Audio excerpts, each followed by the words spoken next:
नमस्कार, बड़ी बहस मध्य प्रदेश में आपका स्वागत है। मैं हूं आपके साथ विवेक पांडे। मध्य प्रदेश में 17 नवंबर को होने वाले विधानसभा चुनाव से पहले राजनीतिक दलों में फ्रीबीज बांटने की होड़ सी लगी हुई है।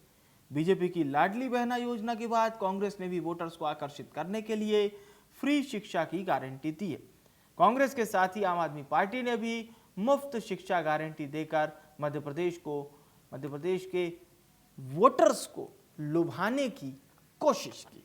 कांग्रेस के पक्ष में चुनावी माहौल बनाने के लिए प्रियंका गांधी आज मंडला पहुंची। यहां से महाकौशल की 38 सीटों तक अपना संदेश पहुंचाने के मकसद से बीजेपी पर जमकर निशाना साधा। प्रियंका ने सभा में बड़ी घोषणा की। उन्होंने कहा कि मध्य प्रदेश में सरकार बन जाने दीजिए, पहली से 12वीं तक के बच्चों को मुफ्त शिक्षा देंगे, पहली से 5वीं तक के बच्चों को हर महीने 500 रुपए देंगे, 6वीं से 8वीं तक के बच्चों को 800 रुपए देंगे, 9वीं से 11वीं तक के बच्चों को 1000 रुपए देंगे और इसके बाद 12वीं के बच्चों को 1500 रुपए देंगे। ये घोषणाएं प्रियंका गांधी ने आज की इस रैली के दौरान की है। अब इसके बाद हम आपको बताते हैं किस तरह से आज की घोषणा को लेकर। तो आम आदमी पार्टी के भी प्रदेश के मतदाताओं को लुभाने के लिए फ्री बिजली, फ्री शिक्षा, फ्री चिकित्सा व्यवस्था का वादा आम आदमी पार्टी कर रही है। चुनाव में फ्रीबीज को लेकर सियासत शुरू हो गई है। कांग्रेस के इस चुनावी दांव पर बीजेपी ने कहा कि बोलने और करने में अंतर होता है। बीजेपी जो कहती है वो करती है, लेकिन दूसरी पार्टियां सिर्फ वादे करती हैं। तो आज हम भी इसी मुद्दे पर विस्तार से बात करेंगे, कुछ मेहमानों को चर्चा में जोड़ेंगे, पर आप सुनिए सियासी बयानबाजियां। कि कांग्रेस सरकार में जो ये पढ़ो और पढ़ाओ योजना है, इसके तहत कक्षा 1 से कक्षा 8 तक 500 रुपए हर महीने मिलेंगे। 9 से 10 तक हर बच्चे को हर महीने 1000 रुपए मिलेंगे और 11 से 12 कक्षा में हर बच्चे को 1500 रुपए हर महीने मिलेंगे। देखिए, प्रियंका गांधी ठीक से भाषण तो पढ़ नहीं पाती हैं और शायद वो मध्य प्रदेश में जो जनता के दिल में है वो भी नहीं पढ़ पा रही हैं। मध्य प्रदेश की जनता जानती है कि 15 महीने की काली कमलनाथ सरकार में भ्रष्टाचार का अड्डा बन गया था मध्य प्रदेश, वादा खिलाफी की एक नई मिसाल बन गया था मध्य प्रदेश, और जितनी भी योजनाएं भारतीय जनता पार्टी की सरकारों ने चलाई थी उनको सब बंद कर दिया गया था। तो ये जो उनका राजनीतिक दिवालियापन है वो मध्य प्रदेश की जनता जानती है। 15 महीने की सरकार से पहले जब उनके भैया राहुल गांधी आए थे तो 1 से लेकर 10 तक की गिनती गिनाई थी, वो पूरी नहीं हुई। बेरोजगारों को भत्ता नहीं मिला। तो अब इस तरह के लोगों पर जिन्होंने सिर्फ और सिर्फ जनता को छला, मध्य प्रदेश की जनता विश्वास नहीं करेगी। प्रियंका गांधी को ऐसे अनेकों प्रश्न हैं जिनका जवाब देना चाहिए, ना कि ये सिर्फ बतौलेबाजी। और चलिए, इस समय चर्चा में हमारे साथ दो खास मेहमान जुड़ चुके हैं। चर्चा को शुरू करते हैं। जितेंद्र मिश्रा जी हैं, प्रदेश प्रवक्ता कांग्रेस पार्टी के, बहुत स्वागत है। और गुलरेज शेख जी हैं, प्रदेश प्रवक्ता भारतीय जनता पार्टी, बहुत स्वागत है दोनों मेहमानों का इंडिया न्यूज़ पर। शुरुआत चर्चा की जितेंद्र जी आपसे। वादा बहुत अच्छा है, 12वीं तक के बच्चों को, छात्रों को फ्री शिक्षा, बहुत अच्छा वादा है, लेकिन बीजेपी कह रही संदेहास्पद है। जो कहते हैं वो करते नहीं है और जो करते हैं वो कहते नहीं है। भारतीय जनता पार्टी क्या कह रही है इससे फर्क नहीं पड़ता है। इस प्रदेश की जनता क्या समझ रही है फर्क इससे पड़ता है। प्रदेश की जनता ने देखा है कि हर 2 किलोमीटर पर प्राइमरी स्कूल, हर 5 किलोमीटर पर मिडिल स्कूल। आपने साक्षरता के माध्यम से इस प्रदेश में शिक्षा का जो अभियान चलाया था उसको पूरे देश ने देखा था। हमने किस तरीके से अपने वादों को पूरा करने की दिशा में काम करना शुरू किया, ये हम नहीं कह रहे। ये भारतीय जनता पार्टी का मंत्री सदन में खड़े होकर कहता है कि हाँ जी, कांग्रेस की सरकार ने 27 लाख किसानों का कर्ज माफ किया है। हमने 1000 गौशालाओं के निर्माण की बात की थी। आप देखिए, 1000 गौशालाओं का निर्माण आपको देखने को मध्य प्रदेश में मिलेगा। हमने 100 रुपए में 100 यूनिट बिजली की बात की थी। आप ये देखिए कि घरों में 100 रुपए में 100 यूनिट बिजली के बिल आए थे। ये हमारी कथनी और करनी में अंतर नहीं है, ये भारतीय जनता पार्टी की कथनी और करनी में अंतर है। सवाल कुछ भी उठाए वो, आज जनता सामने खड़ी है, पूछ रही है कि हमें एक भी स्मार्ट सिटी दिखा दीजिए, कहाँ बनाया आपने। मुख्यमंत्री हर सभा में स्मार्ट सिटी की बात करते थे। आज वो पूछ रही है कि बेरोजगारी की दिशा में अगर मध्य प्रदेश में क्या काम हुआ ये बता दीजिए। क्यों मध्य प्रदेश का नौजवान बेकार खड़ा है? क्यों मध्य प्रदेश में रोजगार के अवसर नहीं? छह सबमिट कर सकते हैं आप, लेकिन 1 रुपए का रोजगार के लिए इन्वेस्टमेंट नहीं आया। आप ये बताइए, 4.5 लाख करोड़ रुपए के कर्जे में मध्य प्रदेश को झोंकने वाले भारतीय जनता पार्टी की सरकार के लोग आज कोई जवाब नहीं दे पा रहे, विकास दिख नहीं रहा है। आप ये बताइए कि आज 500 करोड़ रुपए का पुल तोड़ना पड़ जाता पहली बारिश में। आप ये बताइए कि आज 539 करोड़ रुपए की सड़क पहली बारिश में बह जाती है। ये कौन सा विकास है? ये पैसा कहाँ खर्च हो रहा है? 50% कमीशन की सरकार, मध्य प्रदेश की सरकार लेवल चस्पा हो चुका है। जी। जनता को मालूम है। हाँ। व्यापम से लेकर के आज पटवारी घोटाला, नौजवान खुश नहीं है। भर्ती में घोटाले पर घोटाले हो रहे। महाकाल के नाम पे राजनीति करते थे। 300 करोड़ रुपया कमलनाथ जी की सरकार ने दिया उसके जीर्णोद्धार के लिए। संगमरमर की फर्स्ट क्लास मूर्तियां लगनी थी तो प्लास्टिक की मूर्ति लगा दी। अरे इन्होंने महाकाल को नहीं छोड़ा। महाकुंभ में 300 रुपए में डिब्बा मग्घा और 1300 रुपए में मग्घा, अच्छा, मुझे एक बात 1800 रुपए बताइए। बाल्टी खरीदने वाले ये लोग। सुनिए, तो आज की घोषणा पे ही पूछता हूँ कि प्रियंका गांधी जी ने जो कहा है कि 12वीं तक के बच्चों को फ्री शिक्षा देंगे और 12वीं का जो छात्र रहेगा उसे 1,500 रुपये और 11वीं तक के जो छात्र रहेंगे उन्हें 1,000। तो ऐसे क्रमशः मैंने हमारे दर्शकों को भी बताया। ये जो सरकारी स्कूल के बच्चे रहेंगे, क्या सिर्फ उन्हें ही ये सुविधा से जोड़ा जाएगा? निश्चित तौर पर जो सरकारी स्कूल के बच्चे हैं उन्हें इस सुविधा से जोड़ा जाएगा। बहुत जरूरी है आज मध्य प्रदेश में तो शालाओं में बच्चों की उपस्थिति बढ़ाना, जो कि लगातार कम होती जा रही है। आप ये देखिए, कहीं शिक्षक है तो स्कूल नहीं, स्कूल है तो शिक्षक नहीं। ये मध्य प्रदेश की ये जरूर, तो इस बात को सुनकर कोई भी ये कहेगा कि अच्छी सोच है आप लोगों की और अच्छी दिशा की ओर आप लोगों ने सोचा है। गुलरेज जी, फ्री शिक्षा तो अधिकार है और देना ही चाहिए। कांग्रेस ने तो यही घोषणा की है, प्रियंका गांधी जी इस बात को कह के गई हैं, तो अच्छी बात है, स्वागत करना चाहिए। देखिए, कांग्रेस की बात और गधी की लात दोनों बराबर होते हैं। कांग्रेस ने गरीबी हटाओ का नारा इंदिरा गांधी ने दिया था। आज उनकी पोती ने क्या बोला, मैं इंदिरा गांधी जैसी दिखती हूँ, तो उन्होंने उसी प्रकार की बात की। इंदिरा गांधी ने भी कहा गरीबी हटाएंगे, उसके बाद राजीव गांधी ने भी कहा, उसके बाद इनके नरसिम्हा राव साहब ने भी कहा, उसके बाद शिक्षा को लेकर ये बात कही है, तो आप लोग ये बता सकते थे कि शिक्षा को लेकर आप लोगों ने क्या किया, शिक्षा को लेकर आप लोग क्या कर रहे हैं, और आपने डिनाई कर दिया।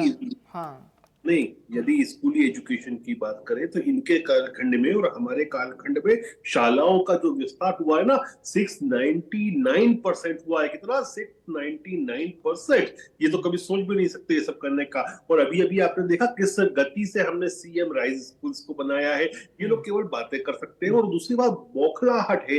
वो बौखलाहट इतनी है कि एकदम से कोई घोषणा करने का सोचा, वो घोषणा कर दी। पहले वो मैडम बोलती है कि 500 रुपए साल देंगे, फिर कमलनाथ आते हैं, दोनों के बीच में 10 से 15 सेकंड तक बात होती है। सबने सुनी वो बातें भी, मैडम को समझ में नहीं आता है, फिर कमलनाथ समझाते हैं, फिर मैडम बोलती है वही तो बोला है। तो आपने देखा ये कि बिल्कुल भी कोई प्लानिंग नहीं थी। प्लानिंग तो दूर की, प्लानिंग तो बहुत दूर की बात होती है कि फाइनेंसेस कैसे होंगे, किस वर्ग को देना है, सभी को देना है कि या केवल बीपीएल वालों को देना है, वो बीपीएल में भी किस वर्ग को रखना है, कि एससी एसटी को रखना है, कि ओबीसी को रखना है, वो सब तो दूर की बात है। मंच पर बैठ के एक योजना बनाई, मंच पर बैठकर मुंह चला दिया, क्योंकि मुंह चलाने में और सबका चलाने में बहुत अंतर होता है। दूसरी बात है, इन लोगों को जरूरत क्या है ये सब योजनाएं बनाने की या अमली जामा पहनाने की? कमलनाथ के विजन में तो उन्होंने युवाओं के लिए रखा था कि बैंड बाजा बजाने की ट्रेनिंग कैसे दी जाए, गाय ढोर चराने की ट्रेनिंग कैसे दी जाए। उनका जो बेरोजगार युवाओं का भत्ता था वो तक भी खा गए थे जो वादा किया था इन्होंने। अब ये स्कूली बच्चों को भी बेवकूफ बनाने की कोशिश कर रहे हैं। लेकिन फिर बात ये उठती है कि प्रियंका रावत वाड्रा से ये क्यों बुलवाया गया? इसलिए बुलवाया गया क्योंकि कमलनाथ की क्रेडिबिलिटी मध्य प्रदेश में नहीं बची है। वो जो क्रेडिबिलिटी विहीन कमलनाथ है, यदि कुछ भी बोलेंगे तो माना जाएगा झूठ बोलेंगे, तो झूठ ही बोला जाएगा। तो इसलिए मैडम से बुलवाया गया है आज। अच्छा, ठीक है, आपको ये लगता है। मैं जितेंद्र जी आपके पास आना चाहूँगा। इस समय एक शब्द पर बहुत चर्चा हो रही है, फ्री बीज, और जिसे लेकर सुप्रीम कोर्ट ने भी मध्य प्रदेश सरकार, राजस्थान सरकार के साथ ही साथ केंद्र सरकार और चुनाव आयोग से भी रिपोर्ट मांगी है, समय भी दिया है। आपको क्या ऐसा लगता है कि जो चुनावी वादों में कुछ फ्रीबीज को लेकर भी लोक लुभावन चीज़ें ऐसी ही पेश कर दी जाती हैं, जनता भी उस चीज़ के मतलब बहकावे में कह लीजिए, या फिर वो शब्द सुनकर बहुत ज़्यादा एक्साइटेड हो जाती है जनता? नहीं, देखिए, निश्चित तौर पर कहीं ना कहीं सरकार अगर विकास को लेकर के अपना एजेंडा लगाएगी तो कहीं कोई इस तरह की दिक्कतें नहीं आएंगी।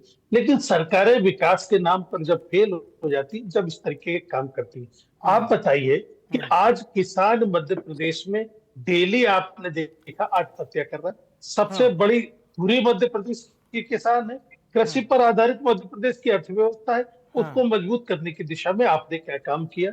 आपने खेती में लागत को महंगा कर दिया, दुगना कर दिया। आप तो कहते थे कि खेती से आय दुगनी कर देंगे, स्वामीनाथन रिपोर्ट की बात करते थे। आज आपने क्या किया? मध्य प्रदेश का किसान बदहाल है, आत्महत्या करने पर पर मजबूर मुख्यमंत्री है। तो कहते अगर हैं कि उसको राहत कर्जा आप लोग दे के गए थे, उसे चुकाया हमने, मतलब बीजेपी की मैं सरकार आपको ने। वही तो बता रहा हूँ, हाँ मैं आपको वही तो बता रहा हूँ। जी। जिस तरीके से हर पखवाड़े में कर्जा लिया जा रहा है, हाँ 1,000 करोड़ रुपए हर पखवाड़े में लिया जा रहा हाँ, है, आऊंगा वो गुलरेज जी कर्जा आपके कौन ले पास। रहा है? ये हाँ चुकाने की दिशा में, ये चुकाने की दिशा में काम हो रहा है कि कर्ज बढ़ाने की दिशा में?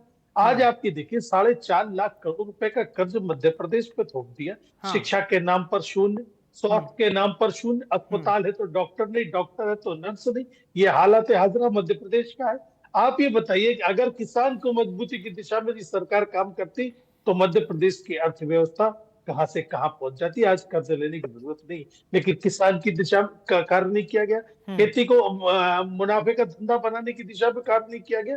आज इस सरकार ने न्याय किसके साथ किया? मैं आपसे पूछना चाहता हूँ, वो जो बच्चा नवजात है वो कुपोषण का शिकार हो गया, थोड़ा बड़ा हुआ स्कूल में गया तो पोषण आहार घोटाला आपने कर दिया, उसको पौष्टिक आहार मिलना चाहिए था, वो नहीं दे पाए। नौजवान पढ़ लिख करके जब रोजगार की दिशा में आपसे रोजगार मांगता है तो लट चला देते हैं आप बताइए, व्यापम से लेकर के आज पटवारी तक घोटाले में आपने सारे के सारे मध्य प्रदेश पर कलंक लगा दिया।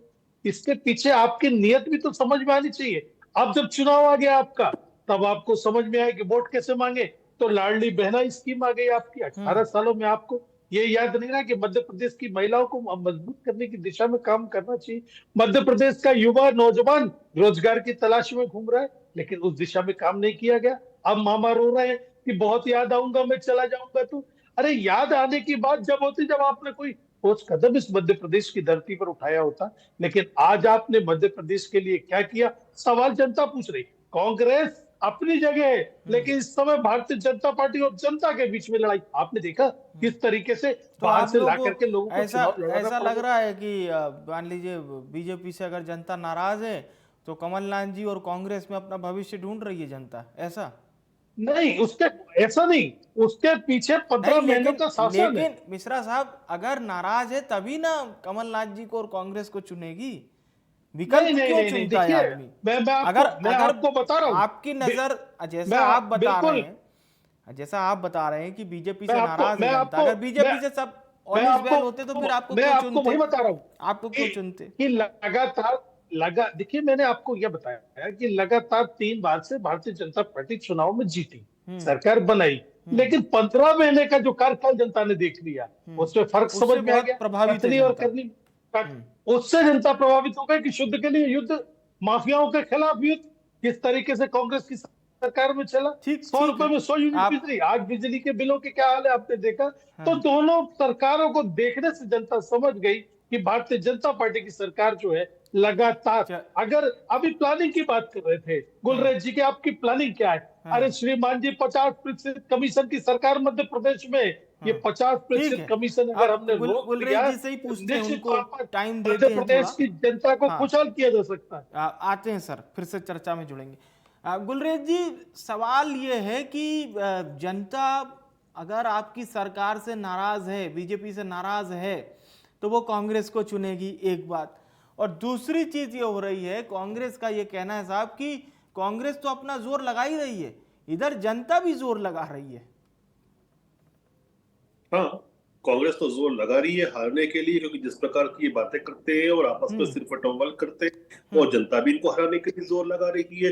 जहां तक बीजेपी की बात है, बीजेपी अपने कर्मों के आधार पर ही वोट मांग रही है और इसलिए जन आशीर्वाद हमको मिल रहा है बार बार। हाँ, अभी मेरे भाई ने बात की थी किसानों की, तो इन्होंने कहा था किसानों की आय और सारी बातें की थी। तो मध्य प्रदेश शासन को, मध्य प्रदेश राज्य को रादर 3 बार कृषि कर्मठ अवार्ड मिला है भारत सरकार का, और उन 3 बारों में से 2 बार माननीय मनमोहन सिंह जी के कर कमलों से मिला है। तो शायद अब ये कहते कि वो शायद बीजेपी आरएसएस के एजेंट है मनमोहन सिंह, इसलिए उन्होंने शिवराज सिंह चौहान को मध्य प्रदेश को अवार्ड दे दिया था। मतलब अपनी बातों में ये खुद फंस जाते हैं। अभी इन्होंने बहुत सारी बातें की, 50% और सारी चीजें बात की, फिर उन्होंने बात की पटवारी की, फिर उन्होंने बात की व्यापम की। अरे भैया, व्यापम के ऊपर आप पिछली बार चुनाव लड़े थे, आप सारी अपने मीडिया की फाइल उठा के देख लीजिए। जिस दिन माननीय कमलनाथ जी ने बतौर मुख्यमंत्री मध्य प्रदेश शपथ ली थी, उस दिन बतौर भाजपा प्रवक्ता मैंने ही चुनौती दी थी कि आपने खूब बात की ना, व्यापम का खूब बोल अच्छा, पीटा, लेकिन अगर आप सच्चे हो, हाँ, सुन लीजिए, हाँ, तो फिर अब आपके पास सारी सत्ता की सारी शक्तियां हैं मध्य प्रदेश की, तो आप प्रूव करें और जिसने भी वो पाप किया है उसको उल्टा लटका दे। और यदि आप नहीं कर पाएंगे तो या तो आप झूठे हैं या आपकी सरकार नपुंसक है। तो अभी माननीय प्रवक्ता महोदय बताए कि आप झूठे थे कि आपकी सरकार नपुंसक थी। अब ये तो लेकिन कांग्रेस का ये भी कहना है ना साहब कि अभी जो परीक्षाएं होनी चाहिए थी उन परीक्षाओं में धांधली सामने आई। 2022 की पीएससी परीक्षा अभी तक नहीं हो पाई और फिर बीते 3 वर्ष की पीएससी परीक्षा भी विवादित चल रही है। ठीक है, आप यहाँ से कांग्रेस के सवाल उठा दीजिए, लेकिन युवा तो वहीं खड़े हुए हैं ना। वो तो बीजेपी और कांग्रेस का बैनर लेकर बात नहीं करते, उन्हें तो अपनी ज्वाइनिंग चाहिए। वो तो नाराज हैं बेचारे, बिल्कुल सही कह रहे हैं, गुस्से में भी हैं और दुखी इस बात के भी हैं क्योंकि उसमें बहुत से ऐसे हैं जो बेचारे एज के बंधन में बंधे हुए हैं। तो उसमें क्या दोष है उनका? उन्होंने तो एक अच्छी सरकार चुनी थी, जैसे बेहतर काम करना चाहिए था। उनका क्या दोष है इसमें? अगर आप इसी चीज को लेकर थोड़ा और आगे बढ़ा रहे हैं तो बिल्कुल उनका कोई दोष नहीं है। ये आपको हर जगह मिल जाएगा। आप चाहे सोशल मीडिया पे जाइए या आम जन से डायरेक्ट बात कीजिए, कहीं ना कहीं वो लोग इस सवाल को आपसे पूछेंगे, या जितेंद्र जी से भी पूछेंगे, मुझसे भी पूछेंगे, किसी से भी पूछ सकते हैं। देखिए, जो आप बात कर रहे हैं ना, बिल्कुल सच बात है। हाँ। लेकिन जब जब भी नेगेटिव शक्तियां, जो विभाजनकारी शक्तियां, नकारात्मक शक्तियां समाज में रहती हैं, तो हर अच्छा काम भी नहीं हो पाता है। कोई भी चीज जो थी, कोई भी परीक्षा नेगेटिव नहीं थी, नकारात्मक नहीं थी, संदेहात्मक नहीं थी, उसके ऊपर संदेह के बादल इन लोगों ने लगाए। लेकिन गुलरेज जी, नहीं, गुलरेज जी, हम पीएससी के छात्रों को क्यों नहीं दे पा रहे हैं ज्वाइनिंग? एक साधारण सवाल है, एक साधारण सवाल, क्यों नहीं ज्वाइनिंग दे पा रहे हैं? तो ये 15 महीने तक मुख्यमंत्री बनके बैठे थे, तो क्या स्टेट की सारी शक्तियां थी आपके पास? आप क्यों नहीं प्रूव कर पाए? फिर मैं वही सवाल करूंगा, क्या अरे तो वो तो 1.5 साल का समय उनका बीते हुए 3-3.5 साल अब होने को है। वो 1.5 साल तो जुमा सरकार में आए। कुछ अगर कुछ गलत हुआ ही नहीं है तो वही बीज बो के गए थे क्या? कुछ हवा ही नहीं है तो कहाँ से निकलेगा? कमलनाथ जी के समय ही बीज बो के गए थे क्या? आपको बताऊं, पटवारी परीक्षा में एक नए पैसे का कुछ गलत नहीं हुआ, लेकिन उस पर संशय बना दिया और उस पर काले बादल ला दिए। ये कांग्रेस का तरीका है। नहीं, लेकिन पटवारी परीक्षा में एक नए पैसे का कुछ गलत नहीं था और आज तक प्रूव भी नहीं हो पा रहा है। अभी भी जांच चल रही है। लेकिन क्या है कि चीजों को आप संदेहास्पद करें, उस पर राजनीति करें, उस पर ढिंडोरा पीटे, फिर उस पर जांच करवानी पड़ेगी, तो उसका माहौल बन जाता है। लेकिन आज तक व्यापम में कुछ नहीं मिला, ना सीबीआई को मिला, ना कांग्रेस की जो 1.5 साल सरकार थी उसको कुछ मिला। तो फिर जेल किसको हो रही है जब कुछ मिला ही नहीं? तो देखिए, जेल किसको है? जिन्होंने झूठ बोला उनको जेल हुई।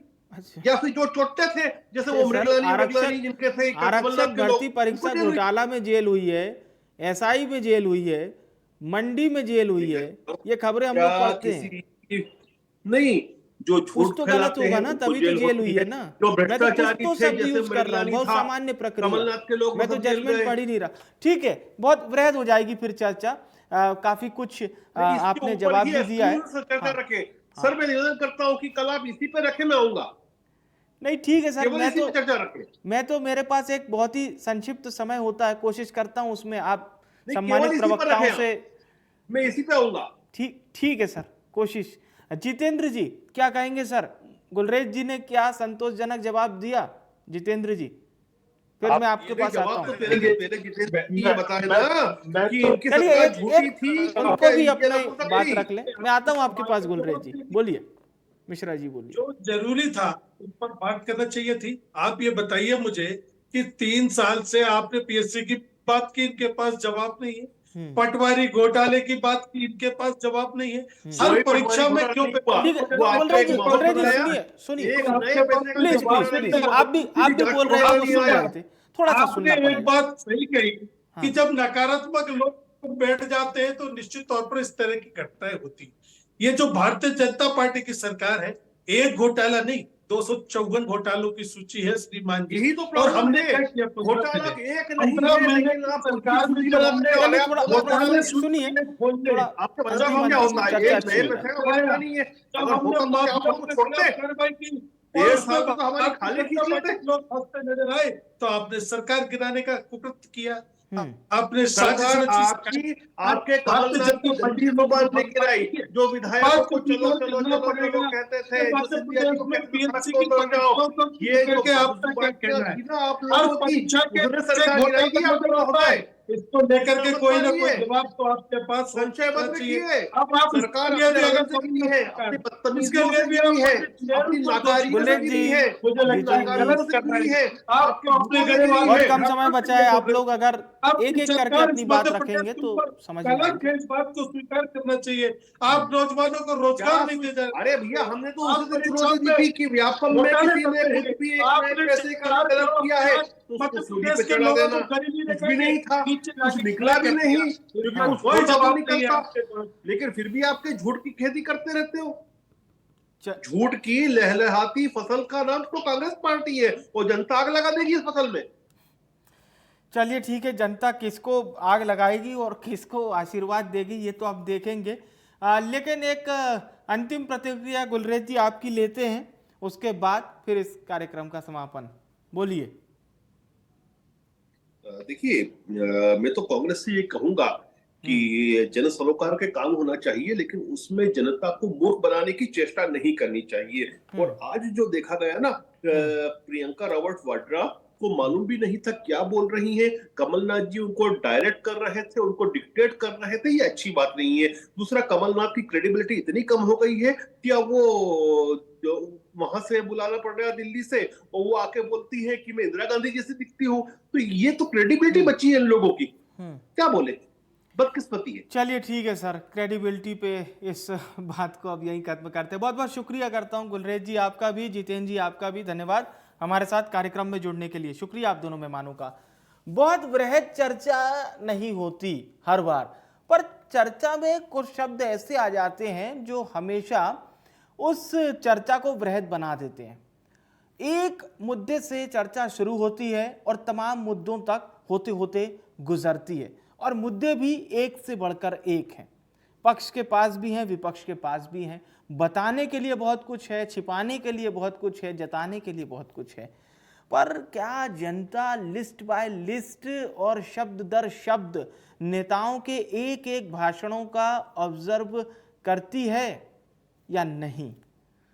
ये बात जनता को समझना चाहिए, सोचना चाहिए। एटलीस्ट एक बार नेताओं के बयान को तो जरूर सुनना चाहिए, तो उन्हें पता चलेगा क्या सही है और क्या गलत है। बड़ी बहस में इतना ही। मुझे आने विवेक को दीजिए इजाजत। नमस्कार।